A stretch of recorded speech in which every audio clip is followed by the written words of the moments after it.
Hello students, welcome to நம்மளுடைய Janu maths. So இதில் இன்றைக்கி என்ன பார்க்க போகிறோம் அப்படின்னா 6th ஸ்டாண்டர்டுடைய தமிழ் பார்க்க போகிறோம். இதில் டெட்டுக்கு உண்டான கொஷின்ஸ் பேப்பர்ஸ். ஸோ இதில் ஒவ்வொரு லெசனுக்கு உண்டான கொஷின்ஸ் பேப்பர் பார்க்கலாம். 1 மார்க்ஸு. ஃபஸ்ட்டு பாருங்கள், இயல் 1ல் பாரதம் அன்றைய நாற்றங்கால் அப்படின்றத இருக்குது. பாரதம் அன்றைய நாற்றங்கால் என்ற தலைப்பில் இருக்கிற செயல்பகுதி எழுதியவர் தாராபாரதி. யார் எழுதினாங்கன்னா தாராபாரதி. சரிங்களா? இது மனப்பாட செயலாகவும் இருக்குது. ஸோ இதை கண்டிப்பாக படிச்சுக்கோங்க. ஏன்னா இதில் லைன் கொடுத்து கேட்கலாம். புல்வெளி எல்லாம் பூக்காடாக்கி அப்படின்ற செயல் பகுதி தான் கேட்டிருக்காங்க. ஸோ பாரதம் அன்றைய நாற்றங்கால் அப்படின்றது எழுதியவர் தாராபாரதி. சரிங்களா? ஸோ இதில் என்ன இருக்குது பார்க்கலாம். 1 மார்க்ஸு.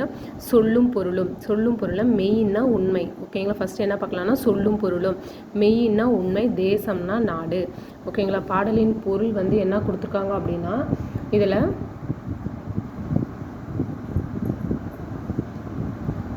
நூல்வழி. இதில் யார் இயற்றினா தாராபாரதி. ஸோ பாரதம் அன்றைய நாற்றங்கால் என்ற செயல்பகுதி எழுதியவர் தாராபாரதி. அவருடைய இயற்பெயர் ராதாகிருஷ்ணன். கவி ஞாயிறு என்னும் அடைமொழி பெற்றவர். அவருக்கு இன்னொரு பெயர் இருக்குது, கவி ஞாயிறு என்னும் அடைமொழி பெற்றவர்.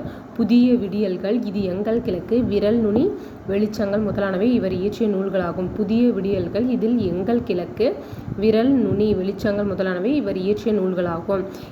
இந்த பாடல் எதுலேருந்து இருக்குதுன்னா தாராபாரதியின் கவிதைகள்லேருந்து இந்த பாடல் இருக்கிறது. இதில் இன்னொரு கொஸ்டின் என்ன இருக்குது அப்படின்னு பாருங்கள். இவர் என்ன சொல்கிறாங்கன்னா, திருக்குறள் தான் நமது நாடு அணிந்திருக்கும் ஆடையாக விளங்குகிறது அப்படின்னு சொல்லியிருக்காங்க. ஸோ நம்ம தேச நாடு என்ன அணிந்திருக்கும் அணிந்திருக்கும் ஆடை என்னன்னு கேட்டால் திருக்குறள் தான். சரிங்களா? அடுத்தது பாருங்கள். இதில் காளிதாசர் இயற்றிய இனிமையான பாடல்கள். அவர் என்ன சொல்கிறாருன்னா, காவிரி கரைவரை எதிரொலிக்கின்றன அப்படின்றாரு. நெக்ஸ்ட்டு கம்பரின் அமுதம் போன்ற கவிதை வரிகளுக்கு கங்கை ஆற்றின் அலைகளை இசையமைக்கின்றார். ஸோ காளிதாசனுடைய பாடல்களுக்கு எதை உதாரணமாக சொல்கிறாருன்னா காவிரி கரையை உதாரணமாக சொல்கிறாரு. கம்பரின் வரிகளுக்கு எதை உதாரணமாக சொல்கிறாருன்னா கங்கை ஆற்றின் அலைகளை உதாரணமாக சொல்கிறாரு. ஓகேங்களா? ஸோ இதுதான் தாராபாரதி பற்றியது. ஸோ நெக்ஸ்ட் அடுத்தது பார்க்கலாம்.